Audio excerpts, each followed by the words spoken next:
зээл аваагүй. Хин нэгэнд одоо албан тушаалаа ашиглаж одоо нөлөөлж энэ зээл авахд нь бол туслаагүй. Тэгэхээр манай дүүгийн тухай хэлж байгаа шиг байна. Тэр бол өөрөө угаасаа Европод доктор хамгаалаад ирсэн, бие даасан энэ бизнес хийдэггүй.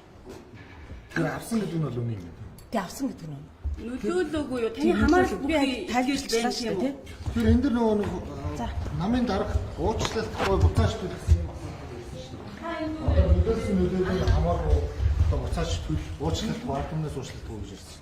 Тэгэхээр ер нь бол өнөөдрийн одоо энэ ард түмний бухимдал бол ганцхан өнөөдөр бас гарч чад байгаа биш шүү дээ, тийм ээ. Тэгэхээр өнөөдөр яах аргагүй энэ бас төр засаг энэ эргээд энэ төрийнхөө бодлогондоос дүгнэлт хийж энэ одоо сангууд дээр бол анхаарал тавих цаг нь бол яах аргагүй болчихсон. Тэгэхээр төрийнхөө түвшээгийн хувьд бол би одоо ийм асуудал гарч байгаадаар нь бол уучлалт гож байна. Дүүгийн өмнөөс дүүхийн асан дээр